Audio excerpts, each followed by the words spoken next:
చట్టాలు ఎప్పుడూ ఎందుకంత సూటిగా ఉండవు? వాటి వెనకాల ఉన్న అసలర్థాన్ని ఎలా తెలుసుకోవాలి? ఈరోజు మనం చట్టబద్ధమైన వివరణ, నిర్మాణం ఈ రెండు కీలకమైన అంశాల గురించి మాట్లాడుకుందాం. పదండి మొదలుపెడదాం. మన విశ్లేషణ మొదలయ్యేదే ఈ ప్రశ్నతో. కాగితం మీద చట్టం చూడ్డానికి చాలా స్పష్టంగా ఉన్నట్లే అనిపిస్తుంది గదూ, కాని నిజానికి ఆ పదాల వెనుక చాలా లోతైన అర్థాలు, సందర్భాలు ఉండొచ్చు. అందుకే వాటిని అధికారికంగా అర్థం చేసుకోవడానికి ఒక పద్ధతి, ఒక ప్రక్రియ అవసరం. అయితే అసలు ఆ ప్రక్రియలోకి వెళ్లే ముందు ఒక ప్రాథమికమైన ప్రశ్న వేసుకుందాం. అసలు చట్టాలను ఎందుకు వివరించాలి? ఈ ప్రశ్నకు సమాధానం దొరికితేనే మన తర్వాతి విశ్లేషణకు ఒక గట్టి పునాది పడుతుంది. ప్రభుత్వంలోని 3 శాఖల మధ్య పనుల విభజన చూస్తే శాసనసభ చట్టాలను తయారుచేస్తుంది, కార్యనిర్వాహక వర్గం వాటిని అమలు చేస్తుంది, మరి న్యాయ వ్యవస్థ ఏం చేస్తుంది? దానిపనే చట్టాలకు అసలు అర్థమేంటో చెప్పడం. ఇక్కడే ఈ వివరణ అనే ప్రక్రియ మొదలవుతుంది. ఈ మొత్తం ప్రక్రియ వెనుకున్న ఒకే ఒక్క అత్యంత ముఖ్యమైన లక్ష్యమిదే. చట్టాన్ని రాసినవారి అసలు ఉద్దేశమేంటి, వాళ్ళు ఏం చెప్పాలనుకున్నారు, దాన్ని కనుక్కోవడమే అసలు పాయింట్. ఇది గుర్తుంచుకుంటే చాలు, మొత్తం కాన్సెప్ట్ అర్థమైపోతుంది. మరి శాసనసభ ఉద్దేశాన్ని కనుక్కోవడం ఎందుకంత ముఖ్యం? ఎందుకంటే దానివల్ల చట్టంలో ఉన్న కన్ఫ్యూషన్ పోతుంది, అన్యాయం జరగకుండా ఉంటుంది. అంతిమంగా ఒక చట్టం దాని అసలి లక్ష్యాన్ని నెరవేర్చాలంటే ఈ ప్రక్రియ చాలా అవసరం. సరే, ఇప్పుడు ఈ ప్రక్రియలోని మొదటి దశ వివరణ లేదా ఇంటర్ప్రిటేషన్ గురించి మాట్లాడుకుందాం. చట్టాన్ని అర్థం చేసుకోవడంలో ఇది మొదటి, ఇంకా చెప్పాలంటే చాలా ప్రాథమికమైన అడుగు.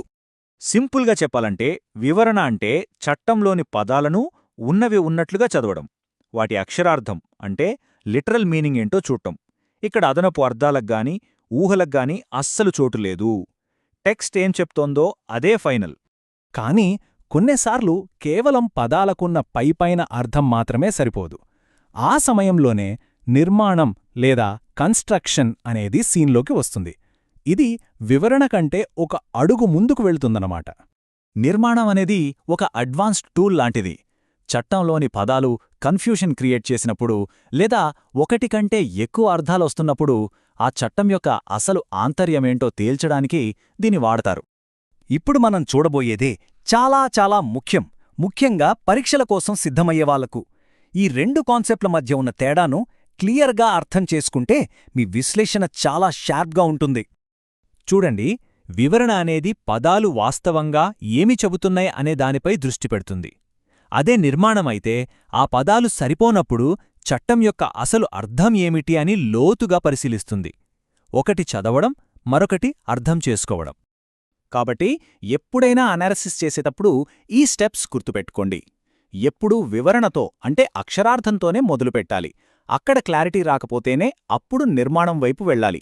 ఫైనల్గా ఈ రెండింటి లక్ష్యం ఒకటే, శాసనసభ ఉద్దేశ్యాన్ని గౌరవించడం. చివరిగా చెప్పాలంటే వివరణ, నిర్మాణం అనేవి ఒకదానికొకటి పోటీ పడేవి కావు. అవి ఒకే జట్టులోని ఆటగాళ్లలాంటివి. చట్టాన్ని న్యాయబద్ధంగా, సమర్థవంతంగా అమలు చేయడానికి రెండూ కలిసి పనిచేస్తాయి. ఒకటి పునాదైతే మరొకటి ఆ పునాది మీద కట్టే భవనం. ఈ విశ్లేషణను ఒక ఆలోచింపజేసే ప్రశ్నతో ముగిద్దాం. చట్టం రాసినప్పటి ఉద్దేశమే ముఖ్యం అంటున్నాం కదా. మరి మారుతున్న కాలంతో పాటు, సమాజంతో పాటు ఒక చట్టం యొక్క అర్థం కూడా మారవచ్చా? దీని గురించి ఆలోచించండి.